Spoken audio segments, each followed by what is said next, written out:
State Bank and Trust has been invested in Winfield and Marion County for more than a century, and today we remain deeply committed to meeting the needs of local families and businesses with excellent financial products and friendly down-home service. But more than that, we're dedicated to supporting the growth, success, and well-being of our community as a whole.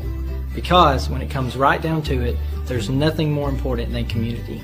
And just like our outstanding city officials, police, and fire departments, you can count on State Bank and Trust to help make Winfield and Marion County a great place to live for everyone who calls this area home.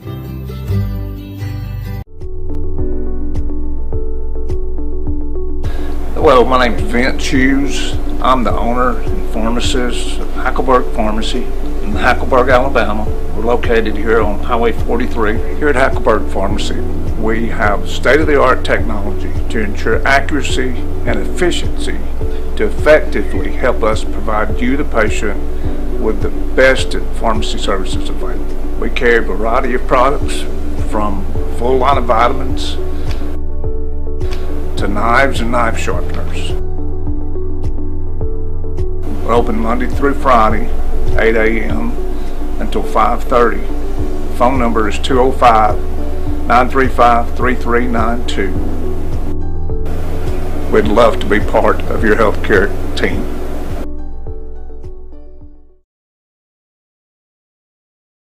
Hello everyone, this is Chuck from Spann Hardware in Winfield, Alabama.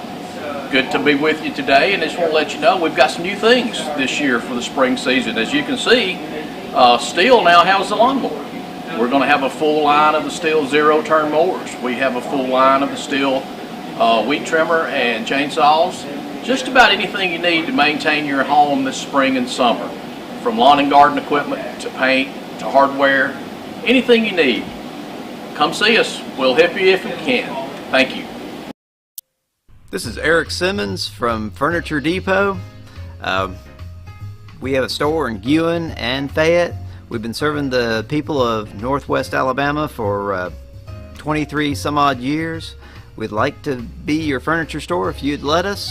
And we'd like to thank you for your business this past year and invite you to come and shop with us this coming year and for the years to come. Merry Christmas and have a Happy New Year.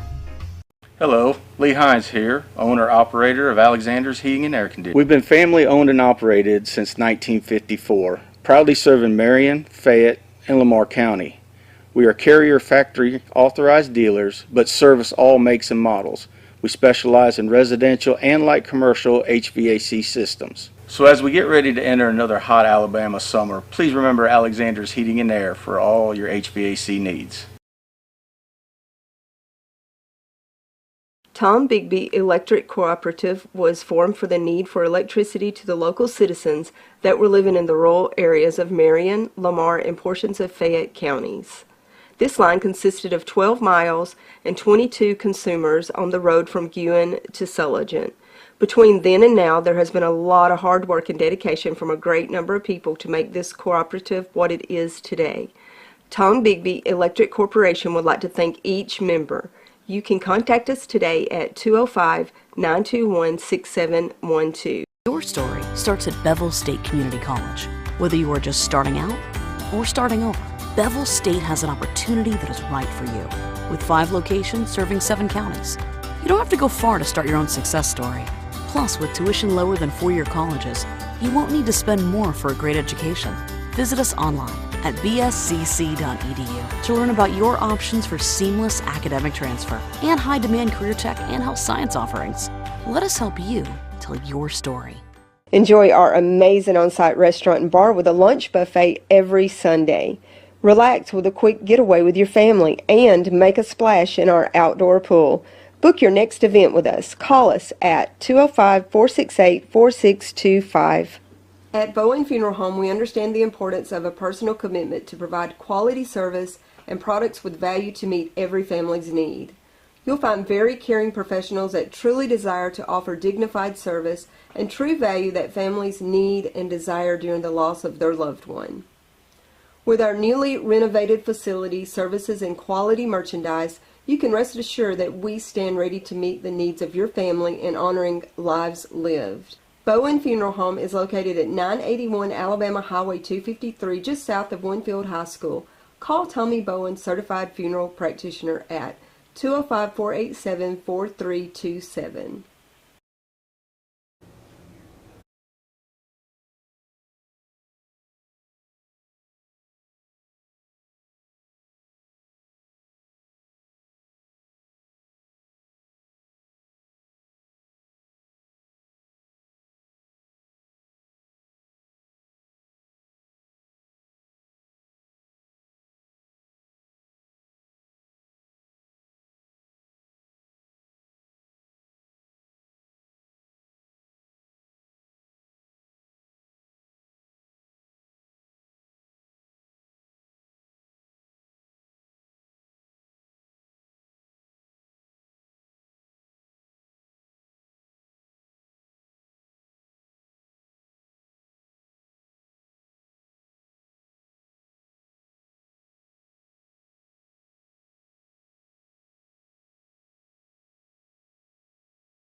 There's a new building at the park. This is probably not listed up here.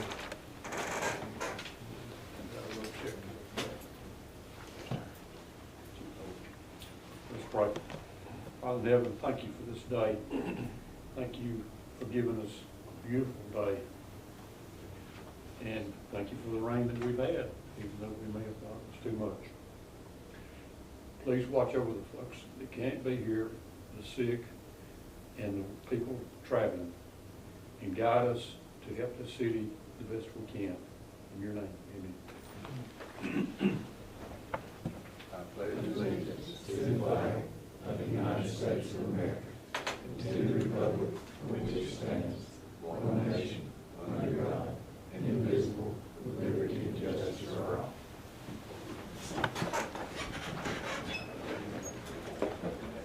Yeah, I guarantee that new building's not on here. I guarantee that new pavilion is not on there.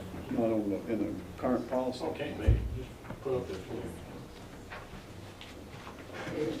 I'd like to welcome everyone to the April 4th, no, that's not correct, April 25th, Winfield City Council meeting. First item on the agenda is approved minutes from April 4th, 2023 meeting.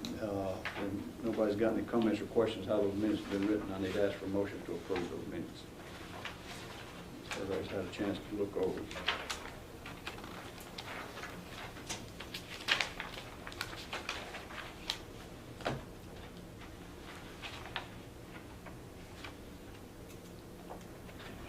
Tim makes motion, Keith second, all in favor.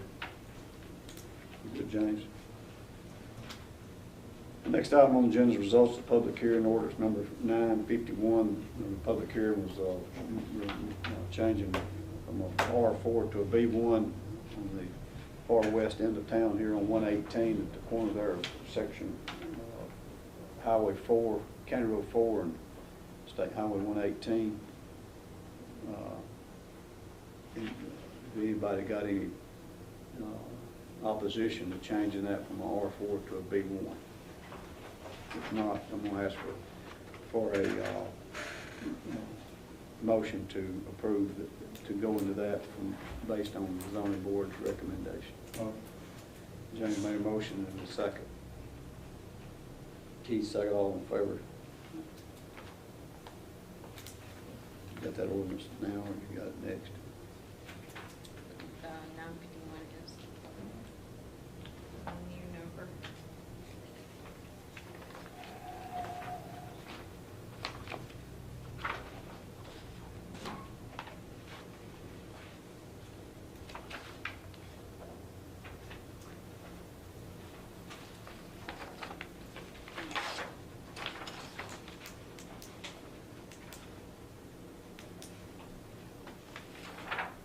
Next item on the agenda is discussion on the canopy at the park at the community center. I meant to have Angie pull that back up. I don't know. it's been some time back that we had we was in a discussion about putting a canopy on the back side of the building there. Mark McDonald is in a position where he can do that now, and he wasn't really clear exactly what we wanted there. And I need to recollect from James. He's always got a good memory. If he can remember what we discussed, how we was going to do that. I think they were going to put a canopy out about 10 feet. I got to think about that today. I don't remember anything about how tall it was going to be, because that's going to be an important factor in the back there, because they have trucks come in there at some time, and it's going to have to be high enough that trucks can clear it. Yeah, I think you were going from the one end of the building down to the air conditioners. It wasn't going past those air conditioners. That was the question you had. Yeah. That was the question, is how far lengthwise. He had the height problem, I think. He's got the height problem where it won't be a problem for the truck. On that back door that goes in the kitchen all the way to the end of the building. Going. Well, it ain't But 30 foot. say the door's right here and the more building right there, but the air conditioners right here. I think you're coming from like this. That's towards the track. Because they come out of that door beside the air conditioners So that people can come pick up food. on the east side of the air conditioner. Or have load. Is that correct? They can load, no load. Yeah, east side, AC, back to it. And another reason for us doing it, we felt like at that time that get that water away from the building there on that corner. Yeah. So you're okay with how far out? I think we need to, how far out off the building we're gonna have to go where we'd be able to come make that turn. Once we make the turn, or else not go all the way to the end of the building, one. Right. I mean, if you were to come back 10 feet this way towards the door and put your canopy, that would probably give you plenty of room to turn around the corner right there. How high was it There, supposed to be? and then a sidewalk. 14 feet, I think. 14 feet. I think like dirt and then a sidewalk out past the dirt. Is that what it is? Or just on the inside wall? Sidewalk just comes out and stops.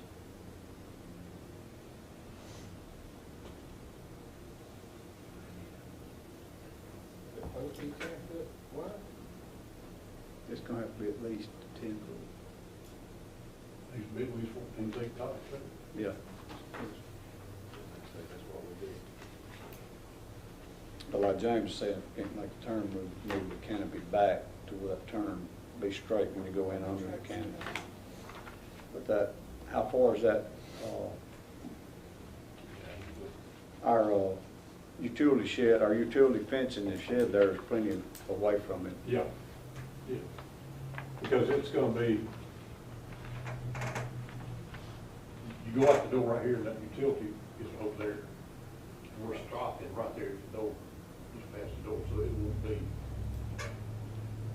we'll do it alone. So we're good from the door back toward the track to where we got clearance height-wise and make the turn. Everybody agree with that? I'll get Mark back on that.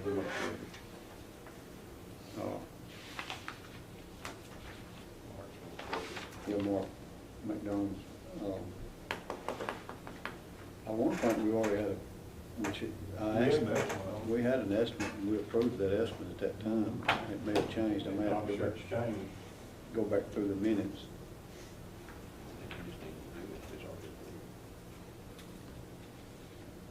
If everybody's good, that's what I'm gonna do. We'll move it.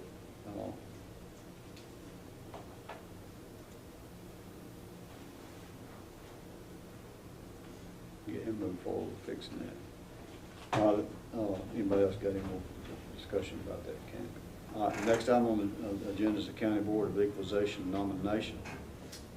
Is everybody familiar with that?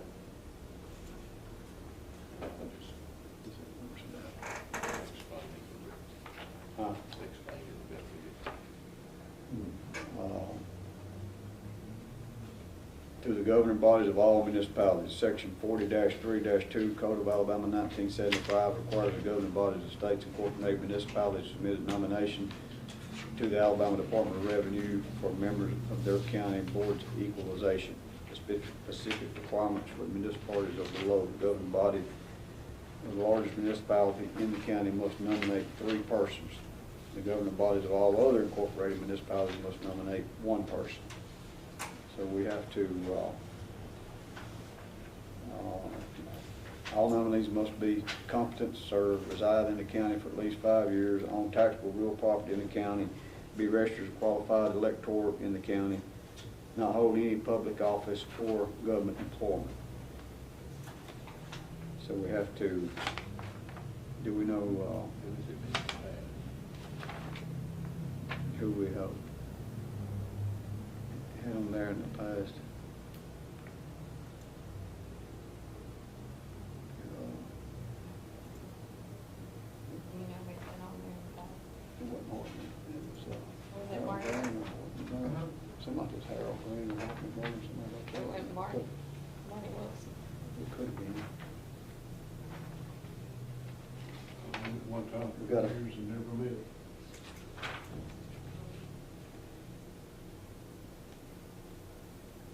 We got till August the 1st, 2023. That we need to pick who we're gonna do it and make sure that they are competent to serve and, you know, been in the county, all these requirements right here to be registered voter, not hold government or public office, and own real property in the county. I emailed that to everybody. You should have got that on the email. Everybody, so we'll be thinking about it and see who we put on the next council, between now and August. Next item on the agenda is weather alert sirens. You got any information for me on that, Alan? Yeah, and give you an update on what's going on with them. We got one siren down right now, practically needs rebuilt, an estimate on it's $5,980. I guess the question is to ask yourself, a lot of people doing away with them when they get into expenses like that and not repairing them. We've got 7 of them total in the city. That's my question is to y'all tonight is if you want to go ahead with this repair on this one, you want to get that in depth in it. I'm not getting any phone calls from people that live in areas telling me they're not working. James Spann says not to depend on them. Which one is it? Yeah. Which one is it? It's one of Conwell Heights, over on the Honor Street. Yeah, On the water tank. One of the only things is like he's talking about, you know, meteorologist says not to depend on them. I mean, I agree with that, you know, but not necessarily depend on it. But sometimes that gets somebody's attention that's not listening or paying attention to the news. I agree. I have had, you know, I've had people over in the past, which I haven't had it in a while, say, you know, weather siren's not working, you know, but it's a lot of times, that's why a train has a horn, you know, it blows that horn to get your attention, you know, a lot of times you might not be paying attention, you know, it could be the same way. I have had calls, I had one a couple of weeks ago, that's one I was talking to you about recently. The lady did call, so the last 2 times we've had tornado warnings, sirens didn't go off, it was one on the middle one. They come out, it was an easy repair, they got it back on, hadn't received a bill on it yet. So, I did hear in that case, someone reported, but they've been out before, we had a problem about a year and a half ago, with most of the problems coming out of the 911 office where they set them off. Well, that's what I was fixing to get you to explain to them, how they are set off. There's every one of them. We used to set the one at the station off from there. They come in, the 2 newest ones, they replaced the old one at the station and put one at the corridor. And so we don't control any of them. They set them off. At one time, they had fixed them to where if you had a storm in the north part of the county, they could just set those off. it's changed. They redone their stuff, it's went back, and the last two we had up in the Bear Creek area, our sirens were going off down here. I don't state complaints, but I get comments on that, but we don't control that fire station. So,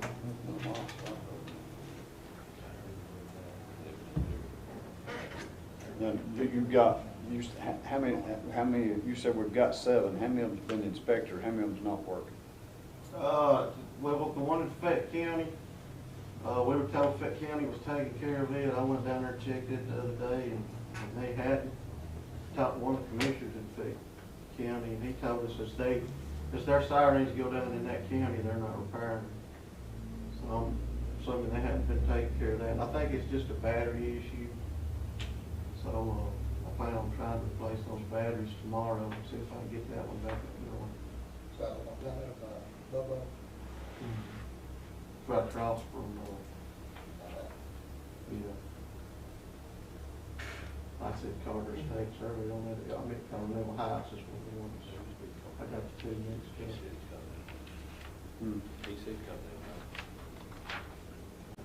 They, 5 of them, I think it's 20-year mark, or 20 years old. The one at the fire station, corridor, I can't remember exactly what year they were installed. Well, a year and a half ago now, when we had the wind come through here, high tornado, whatever it was, did we have was the sirens going off that night?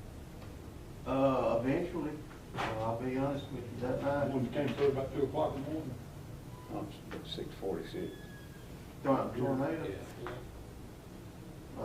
They were delayed setting the sirens off at 911 that night. We were actually calling them to tell them to get the sirens set off. And I think the new dispatcher was having problems with them that night.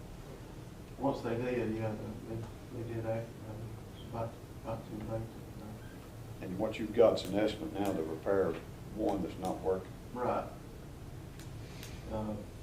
With the list of parts that it needs, it sounds like it pretty much needs rebuilt. I'm not an expert on it by any means. What was that estimate? $5,980. And that siren, where is it located? Continental Heights. Hunter's Street. It's by the water tank.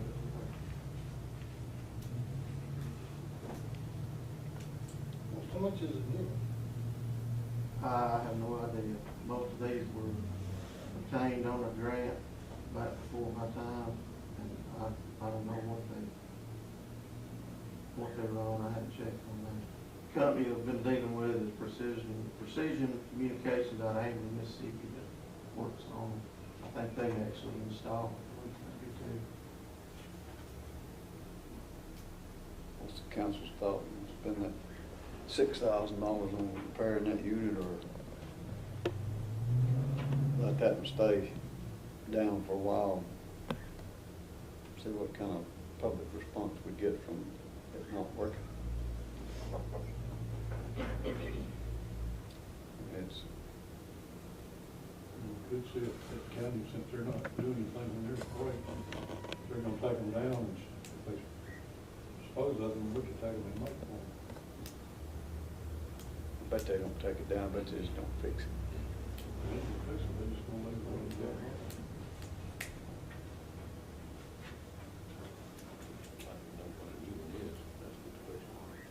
Versus $6,000, what a new one is, versus $6,000 to rebuild an up 20-year-old, and what is a new one? That might be a. That's something I'll have to check on. How's a new installation on one? How, you said it's set off by 911. Does the EMA tell 911 or control 911 for setting those off? Is it I talked with one of them 911. I don't know. I think they may, and I may be wrong, get their information straight from the National Weather Service. They set those things off the radio signal, don't they? Yes. That was one of the issues we had about a year and a half ago with the frequencies that got messed up a little bit. We had to do some narrow band on radios. And when they done that, they didn't factor in tornado sirens, so frequencies was off a little bit. It was basically all over the county. we had issues with them at that time.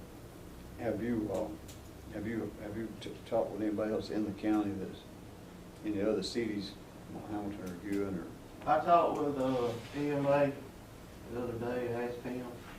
I don't know if he's been talking to other cities, but way I got it from him was he's not real fond of them either. And basically, they tear it up. He's not professional. So I don't know if he was talking for other towns, if he spoke with some other cities. It's come up at the fire association meeting before, but I don't know if we've ever got together in any other towns that if they tear up, we're not going to fix them. Winfield probably got more sirens than, I don't know how many Hamilton got. We've probably got more sirens than anybody in the county. Yes. I think you can probably see the trend that there's not going to be any in 10 years. And as the number decreases in the cities that are not replacing, you're getting that much closer to 911 dropping, set them off. So That's if sort of we're my- going to put something new, we need to find out That's sort of my concern. if there's a that- way we can locally set them off when the alert, have a key to the local area alert that comes over your weather radio, which is coming over the air like the signal they're getting now. Because they're always going to send that off to set the radios off. I really don't see why there isn't a way to have those sirens set up to accept that signal and set it off too. I mean, There is, but you've got to change the system. got to change You got to the get into that polygon system, and we're in that countywide system through the civil defense, but right. when they set the system off through that polygon warning, it will trigger the sirens inside the polygon only, but you've got to change your whole system Correct. to do that, but you can do that. Well, what I'm saying is, if Winfield was set up on the polygon system, 911 is eventually going to go away, it wouldn't matter, because all we're concerned about is our polygon anyway. And if we received the signal that we were in the polygon, our sirens would go on, because they received the signal that way. And towers over in Bowen sets it up. I know, I forgot what day it was last week when you gave out the weather radios. How many of those did we have? We had 200. And you gave them all out? Yes. Because I know we've done this once before, how often, because it's a grant you had to apply for, right? How often can you do that? I think they're gonna try again next year. Okay, but it's only once a year? I believe, it didn't seem like it's been that long. It seemed like every time we got it, they've increased our number of radios. Because I was thinking we gave some out at your day. I was just thinking, you know, if we didn't repair that one, somehow making, you know, We're ready. getting out weather And radios. myself also, I've got it on my phone pushing the hyper reach.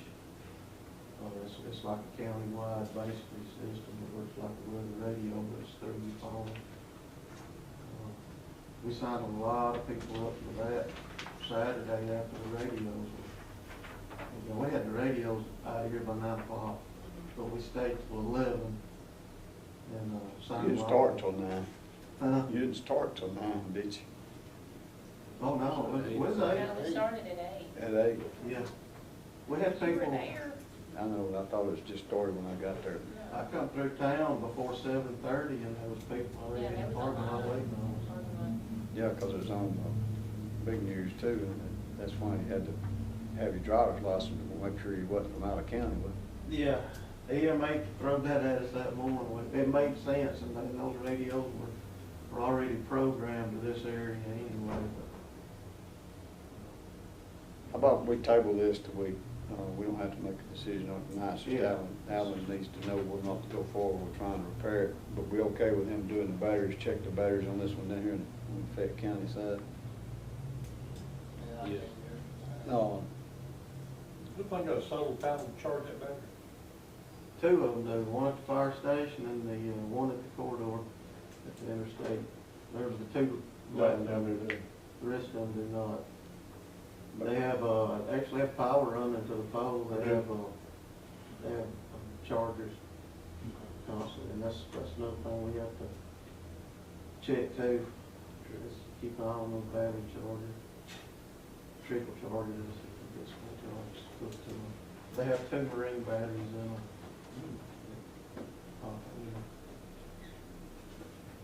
Pretty solid battery. In case of a power outage, countywide or whatever, those sirens work at a power outage. Yeah, but they should, the power to them basically just to keep that battery charged. It actually runs off the battery. Long as 911 radio can hit it. Go that down before the morning. You can get a warning. I've never depended on one, but I just don't never do know it. We'll tell you, we'll get back where you're at and let you know. Okay. Appreciate it. All right, the next item on the agenda is discussion of city street pavings. Everybody got their list.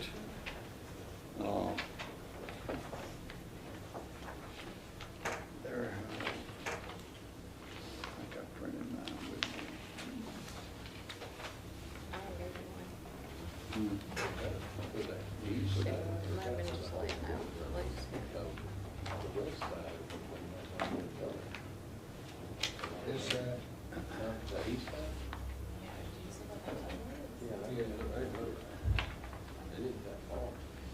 There again, what this estimate is based on is the width and the length. We could come, some of them could come in under a lot of times. You know, the last 2 or 3 paving projects that we did, we came in under our estimate on the amount of tonnage, and we were able to pick up a street or two. And I think we did that on this last year when we done the paving. We was able to go ahead and spend just a little bit more because of what we were saving on Cambridge, to go ahead and did Cambridge.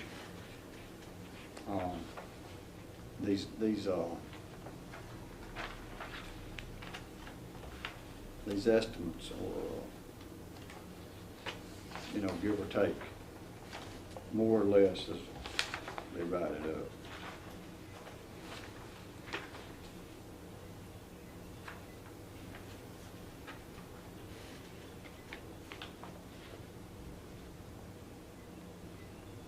Is that for the east side? No, that's the whole thing. Has the other side already been done? I thought this side had been done already. Well, I don't know that when it's done, but I don't think it needs this side, but it needs. I don't think so. No, So it's that the would other drop, side. that would fall, that would drop then. Yeah. Yeah, it's probably going to be more like in these range. Yeah, or lower, yeah. I think. Yeah, probably. One day other road in there, off the court road. That, Was it done? Dearborn, was it Dearborn? No. What's that other road? That was done. What's that road? We had it in here. It was supposed to be in here.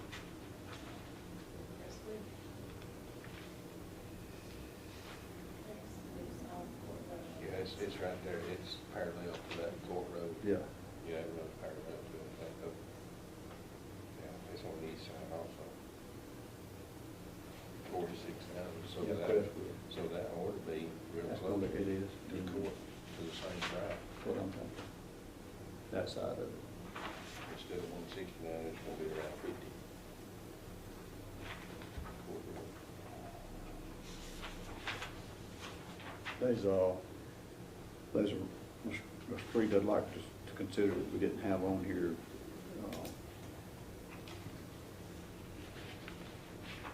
I don't know, you may know which street is it that goes between the cancer center and the hospital, the Medical Drive or hospital, maybe Medical Drive.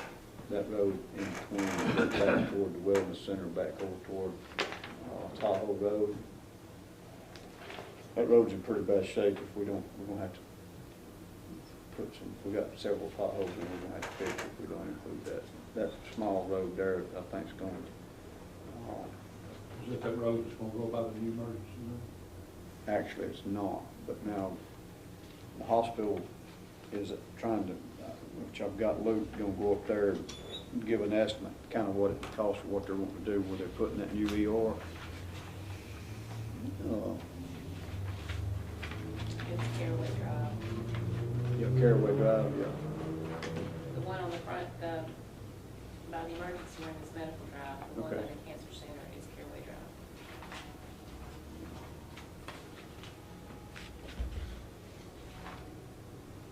Now, this, I need you to look on this Chris Lane too. I think James, is everybody familiar with Chris Lane? Is that Brentwood? It's in Brentwood. Yeah, it is only. The worst part of that, the worst part of that is on the back. Backside, The yeah, last backside. 3 houses, last 4 houses. Cul-de-sac right there, did you see that? We had fixed that 2 or 3, 6 years ago. Probably, the way time flies, probably between 4 and 5 years ago when we fixed that. Then it was around 14,000, 15,000. I don't know that we need to, I really don't know that we need to do the whole road. That price there is from start to back.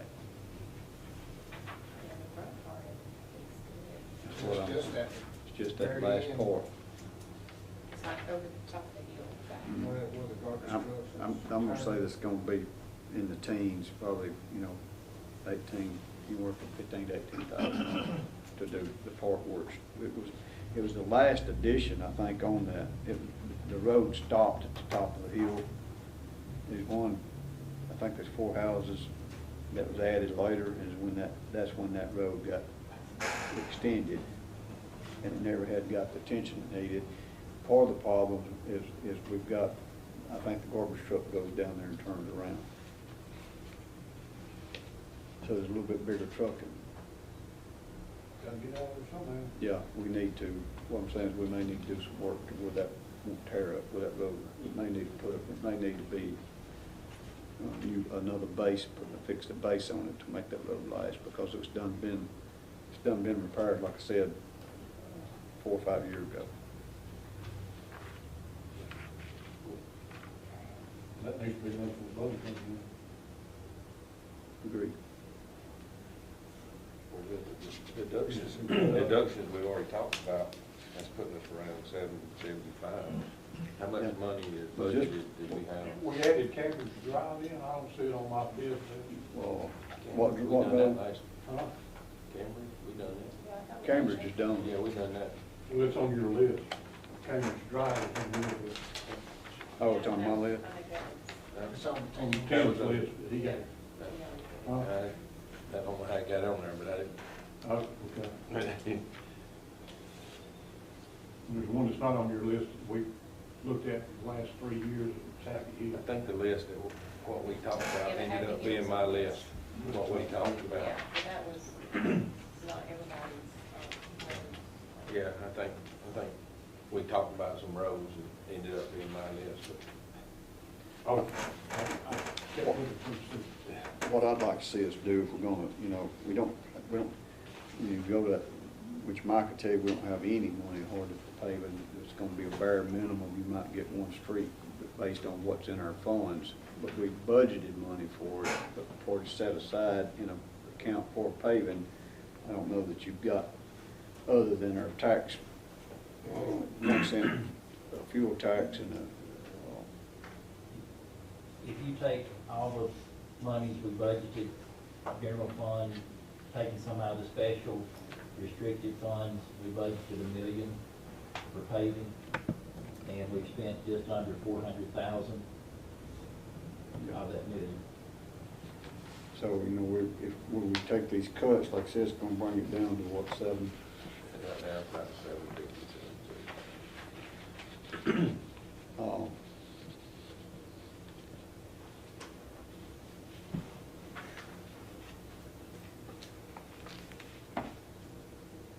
Like I said, I'd like to, maybe let him revise this Court Road.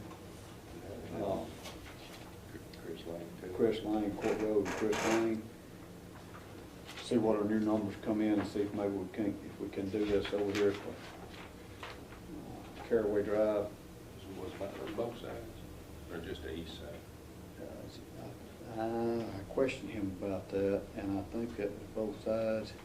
And that, I done told him that we would not be paving in front of the shop. I said, unless they hold me gunpoint, we wouldn't pave that road, because it don't, I think that's included in it, but that's a short stretch. Yeah. I figured it would probably take $15,000 to $20,000 off of it, but that's gotta be repaired That's too. from 43. Back to the cotton mill.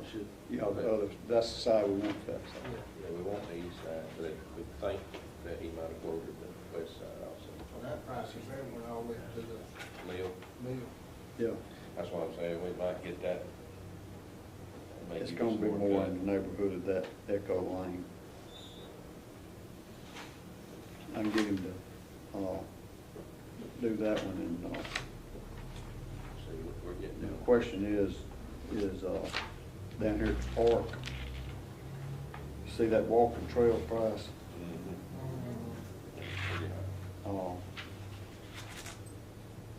So it's gonna cost more to do that than to do the whole track? So it's gonna cost more to do that than to do the whole track? Right. If you look on here, you see one part of it is right there. $20,000, they take no asphalt up. Yeah, that 20,000 is doing away with no asphalt. That's why I want you to look at that, and you see that where it says crushed aggregate for soft areas, that's another, $3,250. That's bringing a base in there to try to keep it from crumbling and going away. I mean, it's gonna be a little bit of work involved, and that's why that price is what it is.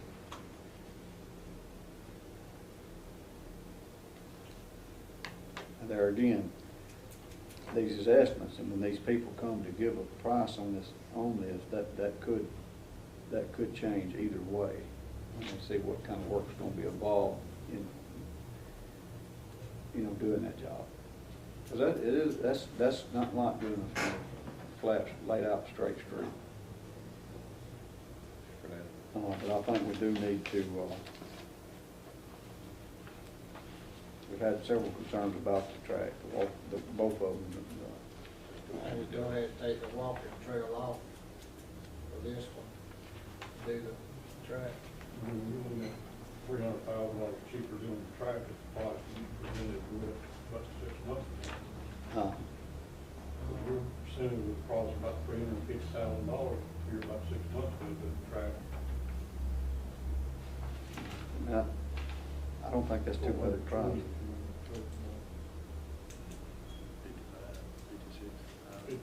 55. And it's a walking track. It's not a sanctioned track. Over here on Nickel Street, behind Jack's, I've been doing a little job over there for Andy Riley, and he brought to my attention, and years ago, when James, you might remember, they had a big issue with water getting out down there where it goes back under Nickel Street and where 36 or 21, whichever road you call that, where those two meet, and they had to put that huge culvert to go down through there. Well, the water on the west side of Nickel Street, you'd think that it would go all the way down through here and then cross under where that big culvert is, but it don't. Right there, where Nickel Street on the west side comes down, and that, what's the name of that road, turns up to Thorndale? Thorndale turns up the hill. There's no culvert there. So this water comes down through here, there's two culverts that does a 90 out of that ditch and goes straight. They don't come in an angle, they come straight across that road. And then on the east side of Nickel Street, there's a culvert that comes in. One culvert comes in, two culverts comes this way, and one culvert goes back out this way. So it's created a backup, which has created another sinkhole. I've asked Luke to look at that, but I think when which is nobody here from the water department, but I believe why there's no cover put under Thorndale, which there should have been, because when the school bus comes down or up Thorndale, it's dragging the ground. I mean, it's dragging the asphalt. You can see where it's dragging the asphalt. The 26-foot box truck, the DOT bumper dragged the ground on that. When it turns to go up or when it comes down, it's dragging And I think the reason it was not a culvert put in there is because there's a water line or a sewer line, one that's right in that, where that road comes into that other road. And I think that's part of the problem. But I've asked Luke to look at it, because we need to, if y'all go over there, but if you'll stop right there at Thorndale and get out and look in that yard, but something's gonna have to be done right there, because it is a dangerous spot now where that, and it looks like what they've done over those, where those culverts has come in there, is at some point they laid cross ties across it and then covered it up. But we need to look at that too, and I'm gonna get Luke to look at it. But if it's okay, I'll get him to refigure this Mallard and this Chris Lane and Court Road, and then get him to see about Caraway Drive. Was there another one you said, Jane? No, it's on The other way with the walking trails right now. If we hack him, you're saying that's the one you want hacked? The walking trail? If we hack him. If we're gonna read these, those mostly complaints, it's about the track anything. Actually, do away with this last three figures on the list. Yeah, we need to do the track. I feel like we need to do the track. We can see what it looks like and get these reads. I'm talking about. Oh, yeah. Total. Yeah, that's Now, I'm going to, okay, now you see right there on Kirkwood, he put Kirkwood East. Yeah, he did. So that's good on Kirkwood. I figure Mallard's gonna be close. It's gonna be the same thing, yeah.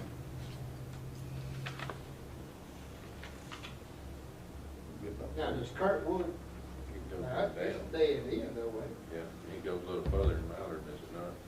Yeah, but Mallard dead ends per se out there at Henderson's. I mean Kirkwood, Yeah. dead ends at Henderson's, and Mallard dead end, that basically dead ends at Mr. Winberg Law Firm. Yeah. But maybe a little less than Kirkwood, right? It's gonna be about the same. But you're real close. Because all those was laid out the same years ago, down how far the length of those. If y'all got anything else you want me to get him to figure on here, we'll table this and come back with these new figures, with these new estimates. Tell that calculator's got a minus put on it. Spreadsheet does.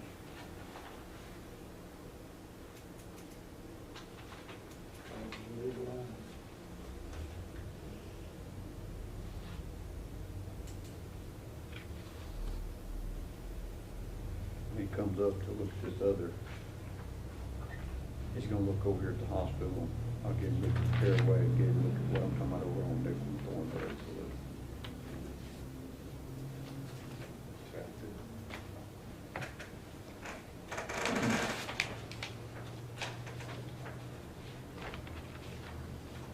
The next item on the agenda is updated business license and orders number 981. You got that ordinance. Is everybody familiar with what this ordinance is? It's the entire license, is on each corner, and you've got, yeah, you've got.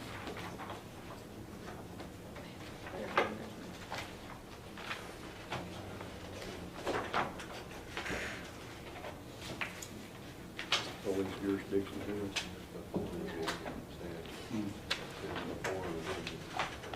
So that's the old ordinance.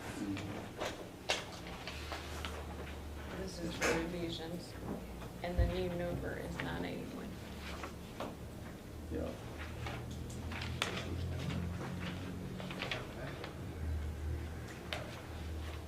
Right. Yeah. So you have to follow the law. The only thing we done lately was the issuance fee. We added, I think you've already looked at it.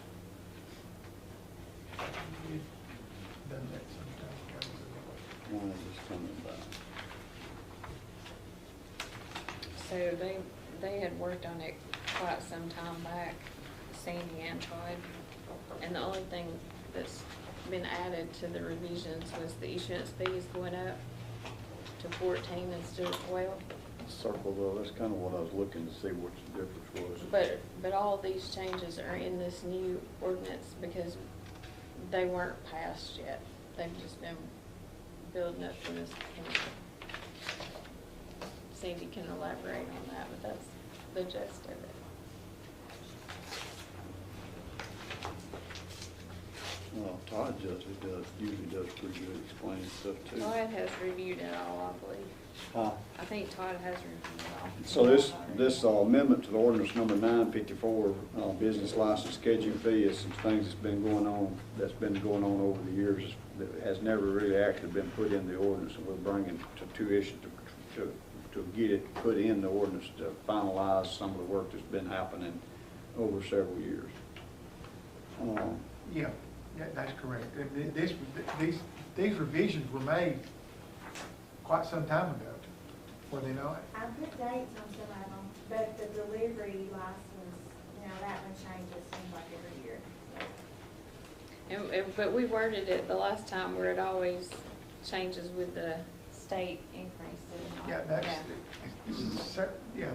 some of these things are changed because we set it based on what the state fee is, and the state fee changed.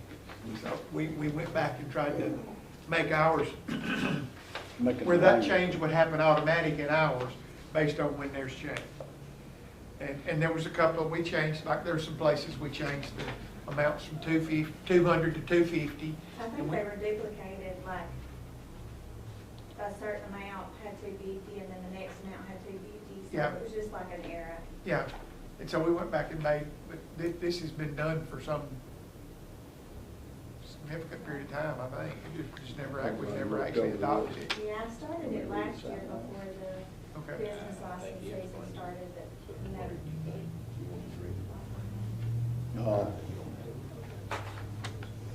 Make sure everybody understands this is actually something we've been practicing this. It's never been actually put in the ordinance. Or some of it is and some of it hasn't been. We're wanting this ordinance to be in line with what we're doing or what we're going to do. It's pretty much. I've been going through it for probably the last few years, just comparing it to what we have in the system versus what, the state has. Yeah, based on. It's took me a little while, Like I said, it's amendment to ordinance number 954, which the new ordinance, the updated business license ordinance was the number 981 this pertains to amend the sections of the Code of Alabama relating to municipal business license enacted by the legislature of Alabama. Now, I'll kind of briefly go through these right here. Has everybody got a copy of this? It'll take me but just a second, kind of doing an amendment like that. I probably need to read it. Page 4, section 3B, license terms. The ordinance reflects 75 cents on each $1,000 per project performed.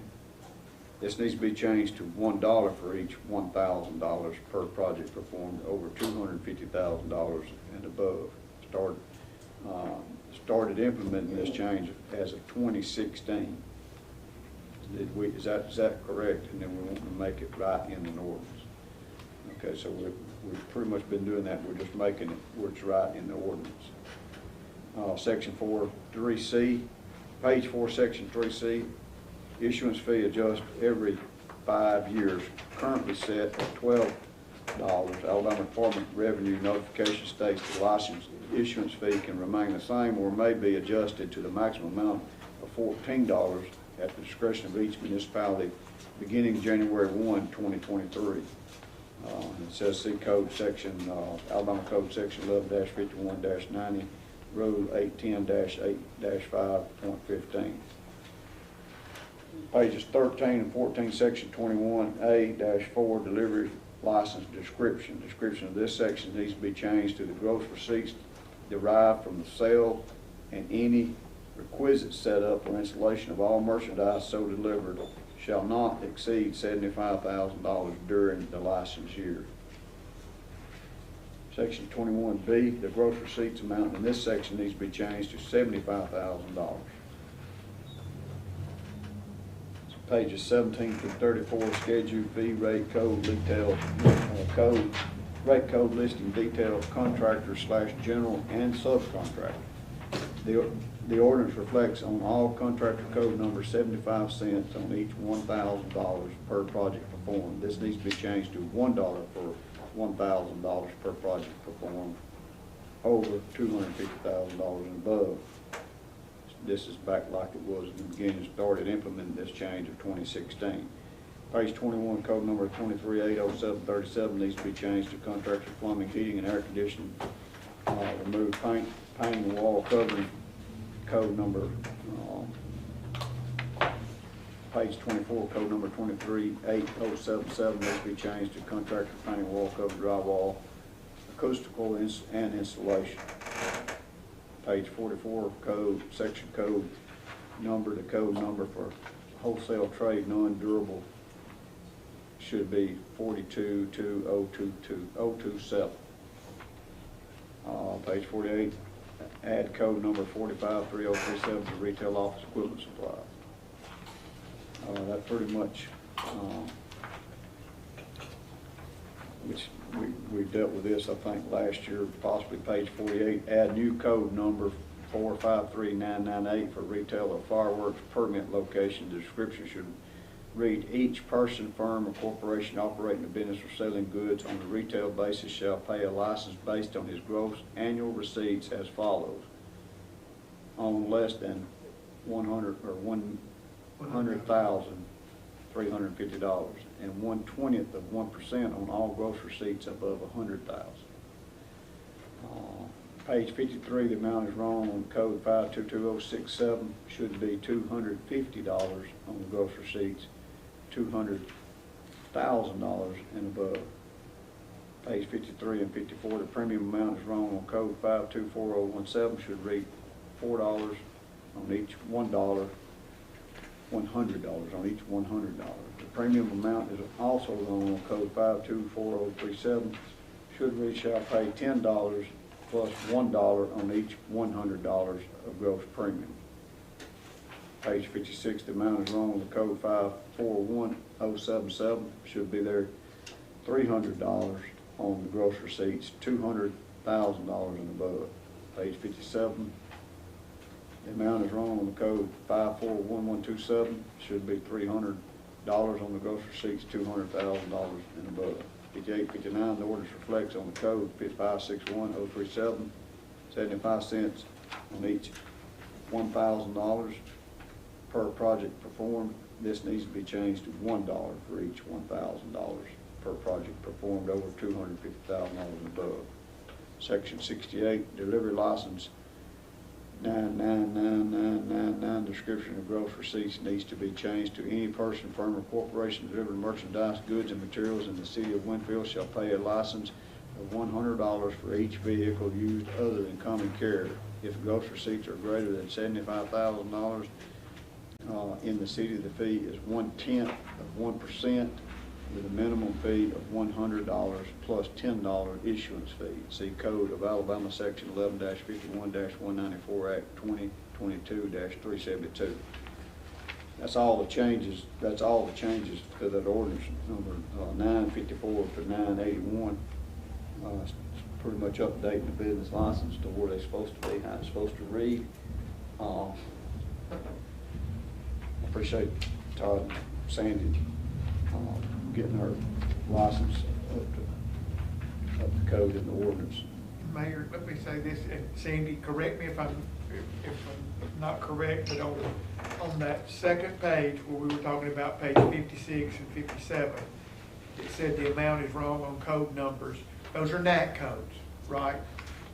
Yes. They're not codes we assign or any numbers we come up with. We're using codes given to us. Right. Okay. And then the other thing is, it says it should be $300 on the gross receipts, $200,000 and above, which means $300 for is a minimum, right? Yeah, but if it's $200,000 or above, you start charging that percentage. Yes. That And I percentage think kicks it's in. just a typo on our. Yeah, the percentage kicks in. That's why the 300,000 or the 200,000 is important, because that's when that percentage over and above that fee kicks in. And that wasn't clear in this actual thing, but that's our kind of shorthand for what we did. That's where the additional amount kicks in. Okay. So I just wanted to make sure the council understood that was.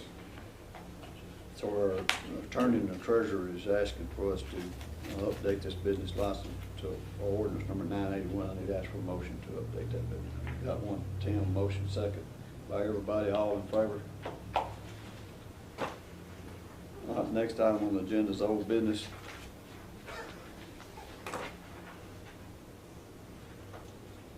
I'm gonna let Angie handle old business tonight. I was on a plane that day, and I got a picture of the poles laying on the ground out here. I have to hear it every day. They asked, when the last meeting they had down here was about 2 weeks, it was a week and a half, let's see, 2 weeks ago, I guess, wasn't it, Brett, when we talked about they had a meeting here. Yes, sir. The date's May the 12th, is that correct? Am I correct in saying May the 12th? Did I tell you May the 12th? You told me May the 2nd. May the 2nd. They asked me if I wanted to push it out a little bit because school was still involved. And I said, no way. I said, the police will help with the traffic, but school don't push it out. So, well, I reckon, They say 1 year. I reckon we're still on board for May the 2nd That's Of this next year. week. of this year. Okay. So you're saying next? Yep. Now, that's not me setting that date, that's them giving me that date. That date out there. Out there. Correct. He called today looking for some brackets, so that's good. Just put May the He needed to 2nd. talk to I Rob. hope he found them. I'm sure Rob had them. So we're on, May 2nd You're is next you're not Tuesday. saying May 2nd, you were told May 2nd. I was told May the Okay, 2nd. that's- You clear just that don't one put up. no year on it. That's next Tuesday. We was told by September. Do you know if they're still planning on rerouting that block, that whole block? Best of my knowledge.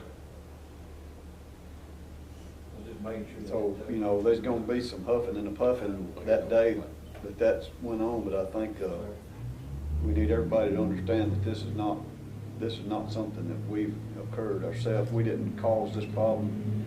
Mother Nature took the lights out. It's been beyond, our hands have been tied for us trying to get it done. And I mean, we've pushed and made phone calls and sent emails to everybody that we knew to send it to try to make this expedited, try to get it done. So that's why I said we're not pushing it. We haven't had anybody killed. Well, we've been, you know, we're pretty blessed for the way this intersection is set up to be able to bypass that center intersection. You can go both sides and completely bypass that whole center part. It don't really throw you out a bunch. The only one that we try to really help is the big trucks that come through, making sure that they can make the turns for wherever they're going. But everybody else should be able to go where they need to go. But, We got a pretty high percentage at this intersection of local people right. versus out-of-town people. That's right. Local people is what's made it safe.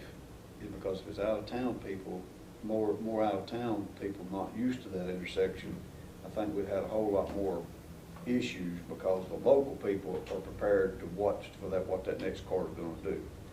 Like the one behind this, and when that lane's open and we're waiting to turn, you know, that kind of mentality. So I think it'll come around here. Yeah, you know, but that kind of mentality. They don't know about right of way. Right. Who's got the right of way and when's their turn to go and stuff like that. You know, folks have sent me messages before, put a four-way stop sign up. They don't know that when you put that four-way stop up, it complicates it even worse. Yes, it does. It really does. Most people don't know the rules of the four-way stop. That's what I'm saying. And Tell you something else, they don't understand, Chief. I was in Birmingham today, they don't understand what a merge lane is. I'm driving down the interstate, an outside lane. I ain't got to speed up or slow down for you if you're merging. Your job is to speed up or slow down to merge into traffic. It's not just to drive headlong, not even look to your left, and everybody's just going to get out of my way. No, but you don't. They'll just do this right here, won't even look, and just start merging over. I'm like, well, I'm here. Well, I'm supposed to slow down or speed up to allow them. No, that's not what it works. That's not the way it works. They've got to speed. They got to get to traffic speed and then merge in. But the best thing they ever said is slower traffic, keep right. But they don't do it. That's what I'm just They saying. don't do it. Nobody does it. We need a sign in the car that says slower traffic, keep right. No, you don't get me started. You got to pass on the right side in Alabama because everybody's in the inside lane. Water problem solved down here, they ain't taking off. No, we just signed the contract. You know, It's solved as good as it can be till we get it. we, I didn't know if they started yet or not. we got, where's that contract? You ain't gotta go get it, I thought you had it up here a while ago. I told you 14,500. I think we come in now at 12,000 something. I signed a contract at 12,000 something. Another old business is what you haven't got around to me, but we actually, I told you around $6,000, I think, for them to cut the windows and do that job for the police station over there, come into 5,600. So, this is, we had to pay a down payment. I don't know if it shows the total, it don't. But that's where we just made a down payment to get them started. Well, that was 10%, wasn't it? 10%. But they said it'd be within 2 weeks, I think. I can't remember.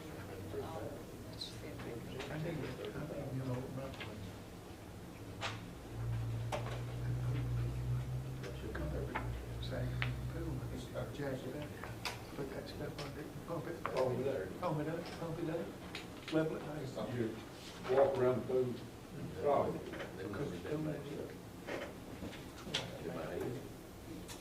fix it. Yeah. Maybe. Need to pump it up. Tearing that concrete out. We've done that once. Of course, it may be as much.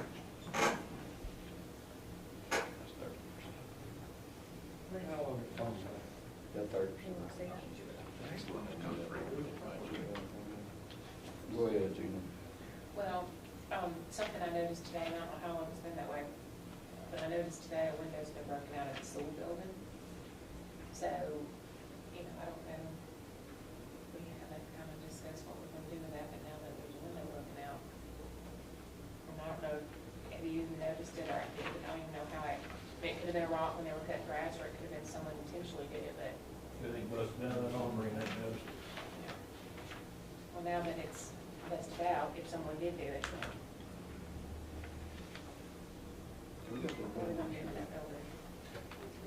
School building where the very last one there. School, no, school. There's a hole in it, busted out, like it's intentionally done. Well, the windows busted out. I just You don't know. noticed it today. Probably need to go in and look and see if we can tell maybe what hit it.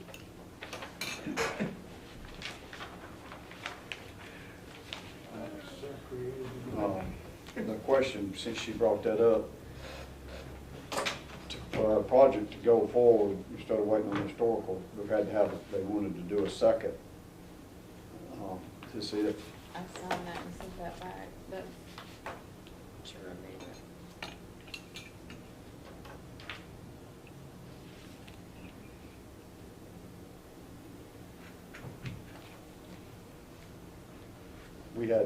I had to make a judgment call being able to move forward because it's going to put us for that second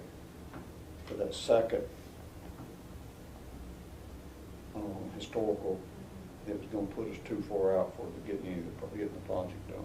So I went ahead and made a judgment call to take that piece out to where we could move forward with what we was already doing.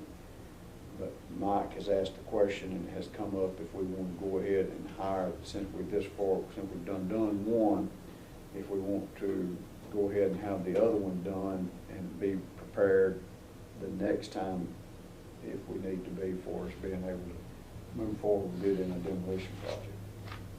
Because if we wait, if we do it again, we'll probably have to go through both processes again. That's correct.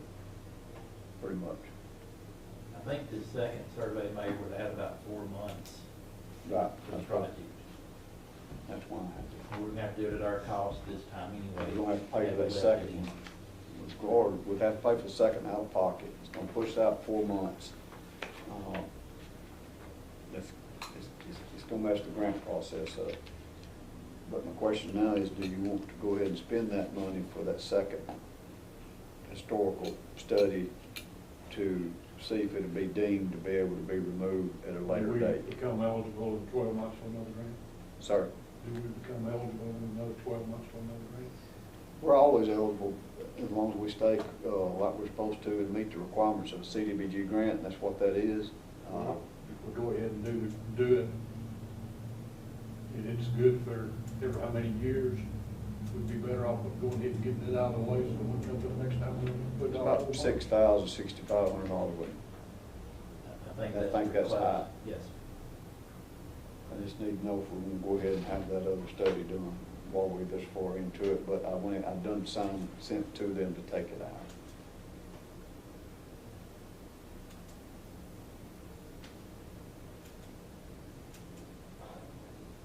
Go ahead and move forward with doing the, how do you feel, Mary? Because I'm gonna ask you, I know you're kind of a bystander here, but you're in between the two, in between that building on each, you got, that building's in between two historical buildings.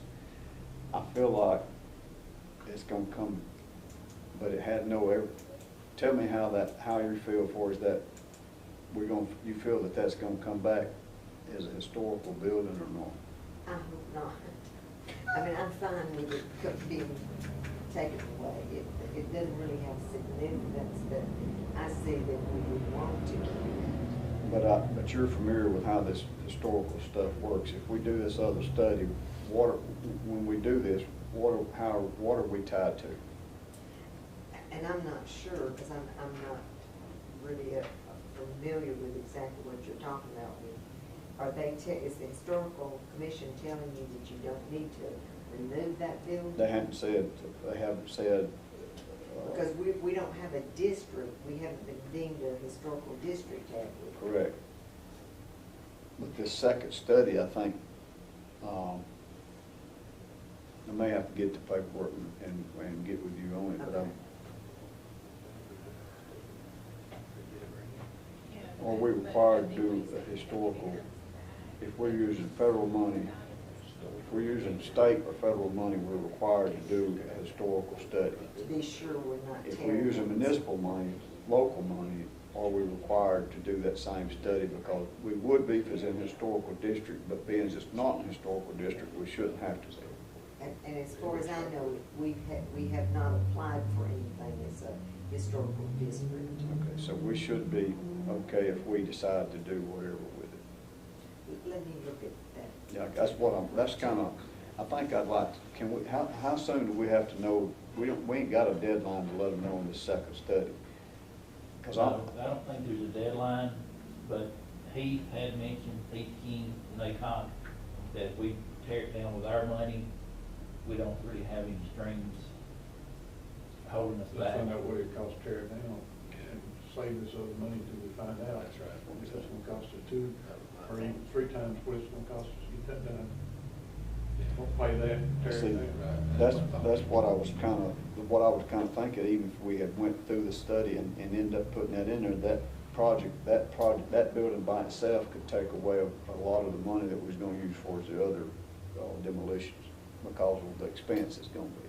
I think $35,000 is what they budgeted in this grant for that building. It wouldn't touch it. I'm just telling you, it wouldn't touch it. I know, I mean, that's what had been budgeted by the engineer. Right, and that's what they had budgeted, but it would be twice that, and it's gonna take away what's in the grant monies to do the others.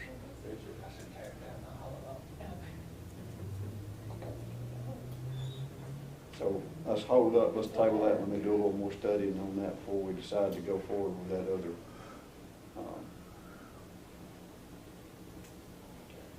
Jenny, you got anything else? Tina?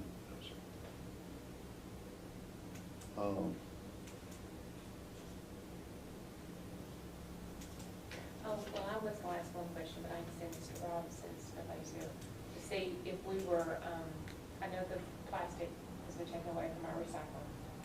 I've had a lot of people asking about that. If we are actively seeking, another route for plastic. Mary's, which, a lot of the problem with anything like that right now is the cost, the expense of somebody coming to get it, and that's why a lot of people take it out, because there's not a whole lot of money to be made in it. It's a pure green thing, to try and stay green, you know.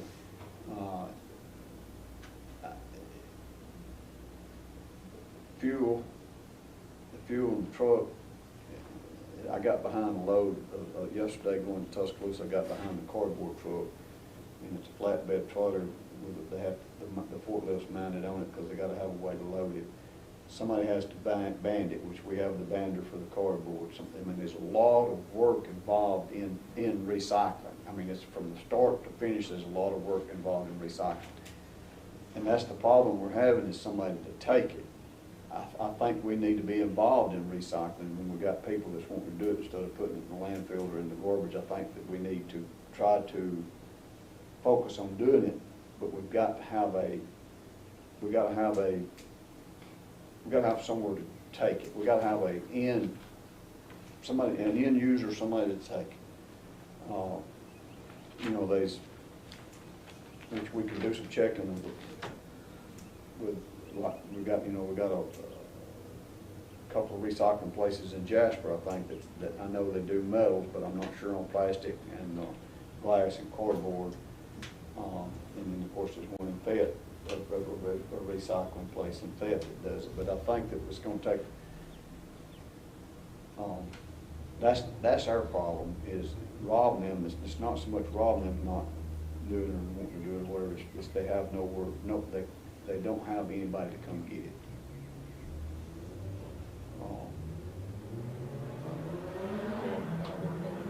I work on a contact. Do y'all have? Well, they don't, like you said, plastics not a lot of money. They don't like to pick it up, but there's another company that's not too far from here. I can make a call. I'll do that.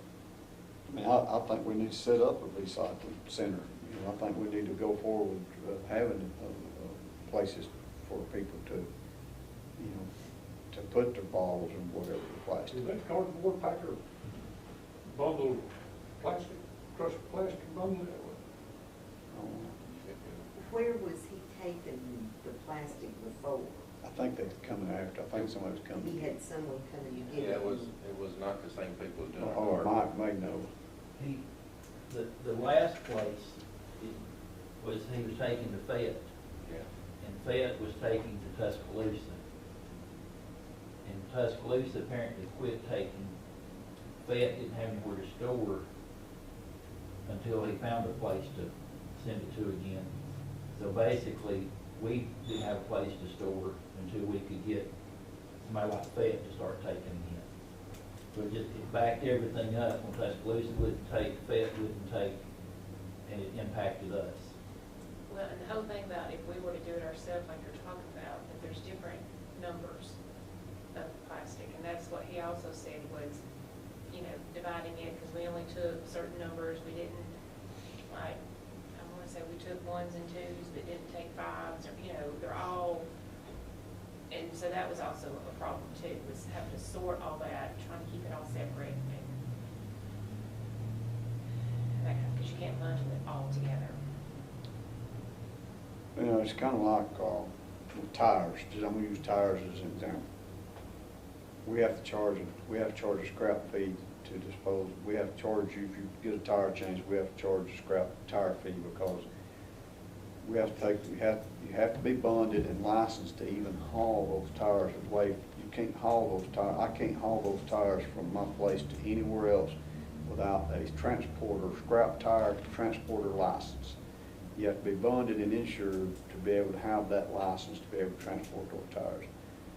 there's companies that come through and they'll pick the tires up and charge you so much per tire, so much per ton or whatever, and then they take. If I was to let them have those tires and they're not a licensed transporter, then I'm in trouble for letting them have those tires.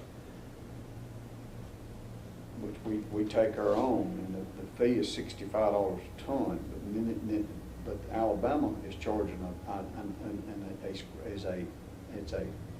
we call it IRS fee. That's $1 per tire.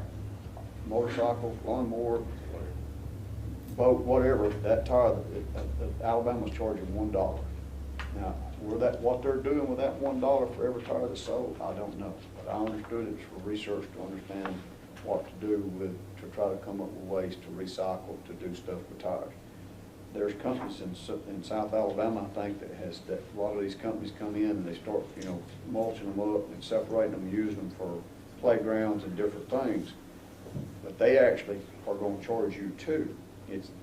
They're going to charge you to come get them for them to have the product to use. It's with the plastic and the cardboard and the cost it costs to handle it. It's like used to back in the day when somebody had a big pine tree, they could get somebody to cut it for the wood. They don't nobody hardly want to do that no more. Everybody's got out of that because of the expense and the trouble it is. You can't give firewood now. Used to, people would want a tree and they'd cut it up in a minute for firewood. All that kind of thing's going on. It's the same way with recycling. The key thing is finding somebody that will take it. My question, I guess, is do we want to do a recycling, set up recycling, which I think Hamilton's doing something, and I haven't talked to Bob, but I think Hamilton may have something, may touch base with them. But if it costs us for somebody to come get it, are we willing to recycle it and pay somebody to come get it, to take it to a recycling center? Because it may get to that if we're going to recycle. There again, storage is one issue, being able to store it till they can pick it up. Because we're talking about a baler, will it bale plastic? I try stuff all the time. I had a baler one time, and I baled aluminum cans. I was doing chunks of aluminum cans just to see if it worked. But I mean, it might be a little different. You just got to put cardboard in it. Yeah, put something to kind of hold it in place, and then put banding around it. But if you do it, you got 10 or 12 bales, 10 or 12 bundles, and you're out of room, what are you going to do?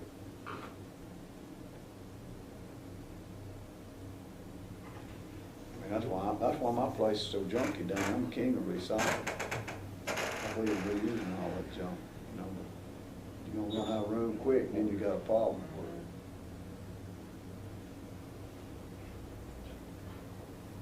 I'm putting up some old barn wood now. Wait till I get it and let you see it. I will show you a piece before it starts and show you the end result. But yeah, I think we need to look into it. We need to see what we can find as far as doing recycling. There's something else.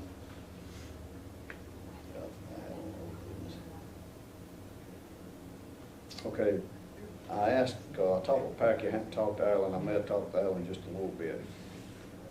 Back when we had the old Ryder building out here that we ended up, I think it was before this administration, we sold that property to Tiffin because they needed it. They needed the room when we sold it. Well, the fire department had a training tower, a training facility out there. Well, we've done away with it. James is in the insurance business. I think it hurt our ISO rating a little bit because of not having the facility for them to train in. I haven't said nothing to Brett about it yet, but over there on that property in behind where we're doing the police station, I had kind of, the fire department didn't like too well of us losing that facility when we lost it. I'd like to get the council, I've asked Packy to put together some, maybe try to get some prices of what it would take to get a facility up to where they could do the training here like we did before, and try to help our ISO rating and maybe have it to where they could do classes with other municipalities. I think it's a good idea with the facility that's going to be down there and the training facilities that's going to be in that police department. There's no reason the police department wouldn't share that rooms with the fire department to train. I done talk to, Alan come down there. It can be a really good asset for the city to have training coming in for police and fire from surrounding areas. Not to mention, we have a lot of candidates come through that you might want to hire. Or you could hire because they like the city. I had Alan and Dwayne come down and look at it to show them what I had discussed with y'all about the classroom, and ask him kind of the layout, if it would be what they would need as well, and get some input from them on what they would need from bringing, because if this is made right, it could be used for police, fire. I talked with the state today, and they said they would be interested in using it to do some training. So I'm trying to market it to kind of help offset the expenses of what it would be. But I think, and me and the chief talked about it as well, if we start hosting their own stuff, just with the police and fire,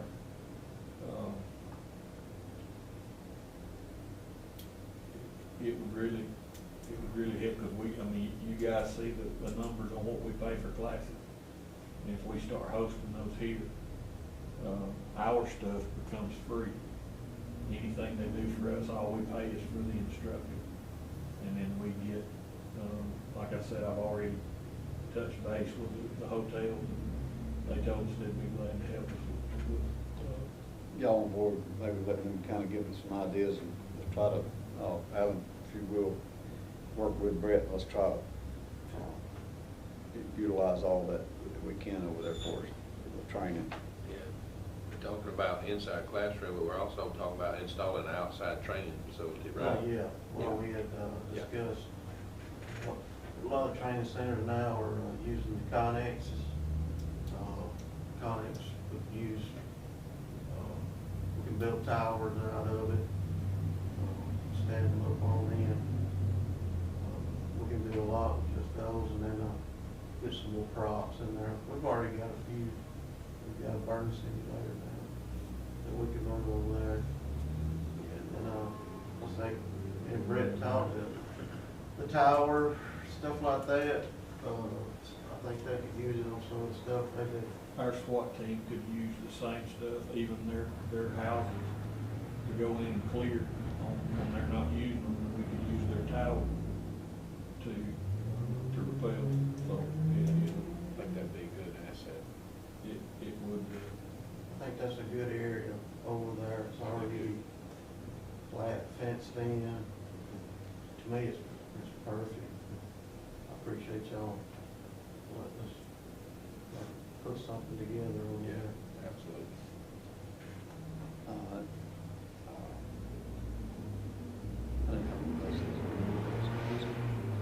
All right. Nobody else got any old business? Any more old business? I need to ask for a motion to pay the bills. Motion to pay the bill. Motion second. Tim second, all in favor?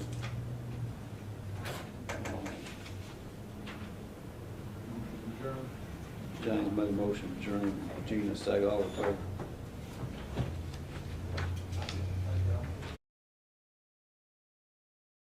Hello everyone, this is Chuck from Spann Hardware in Winfield, Alabama. Good to be with you today, and I just want to let you know we've got some new things this year for the spring season. As you can see, Stihl now has the lawnmower. We're going to have a full line of the Stihl zero-turn mowers. We have a full line of the Stihl weed trimmer and chainsaws. Just about anything you need to maintain your home this spring and summer. From lawn and garden equipment to paint to hardware, anything you need. Come see us. We'll help you if we can. Thank you. This is Eric Simmons from Furniture Depot. We have a store in Bowen and Fayette. We've been serving the people of Northwest Alabama for 23 some odd years. We'd like to be your furniture store if you'd let us. And we'd like to thank you for your business this past year and invite you to come and shop with us this coming year and for the years to come. Merry Christmas and have a Happy New Year. Hello, Lee Hines here, owner-operator of Alexander's Heating and Air Conditioning. We've been family owned and operated since 1954, proudly serving Marion, Fayette, and Lamar County. We are carrier factory authorized dealers, but service all makes and models. We specialize in residential and light commercial HVAC systems. So as we get ready to enter another hot Alabama summer, please remember Alexander's Heating and Air for all your HVAC needs. Tom Bigby Electric Cooperative was formed for the need for electricity to the local citizens that were living in the rural areas of Marion, Lamar, and portions of Fayette counties. This line consisted of 12 miles and 22 consumers on the road from Bowen to Sulligent. Between then and now, there has been a lot of hard work and dedication from a great number of people to make this cooperative what it is today. Tom Bigby Electric Corporation would like to thank each member. You can contact us today at 205-921-6712. Your story starts at Bevel State Community College. Whether you are just starting out or starting over, Bevel State has an opportunity that is right for you. With 5 locations serving 7 counties. You don't have to go far to start your own success story. Plus, with tuition lower than 4-year colleges, you won't need to spend more for a great education. Visit us online at bscc.edu to learn about your options for seamless academic transfer and high-demand career tech and health science offerings. Let us help you tell your story. Enjoy our amazing on-site restaurant and bar with a lunch buffet every Sunday. Relax with a quick getaway with your family and make a splash in our outdoor pool. Book your next event with us. Call us at 205-468-4625. At Bowen Funeral Home, we understand the importance of a personal commitment to provide quality service and products with value to meet every family's need. You'll find very caring professionals that truly desire to offer dignified service and true value that families need and desire during the loss of their loved one. With our newly renovated facility, services, and quality merchandise, you can rest assured that we stand ready to meet the needs of your family in honoring lives lived. Bowen Funeral Home is located at 981 Alabama Highway 253, just south of Winfield High School. Call Tommy Bowen, Certified Funeral Practitioner, at 205-487-4327. State Bank and Trust has been invested in Winfield and Marion County for more than a century. And today, we remain deeply committed to meeting the needs of local families and businesses with excellent financial products and friendly down-home service. But more than that, we're dedicated to supporting the growth, success, and well-being of our community as a whole. Because when it comes right down to it, there's nothing more important than community. And just like our outstanding city officials, police, and fire departments, you can count on State Bank and Trust to help make Winfield and Marion County a great place to live for everyone who calls this area home.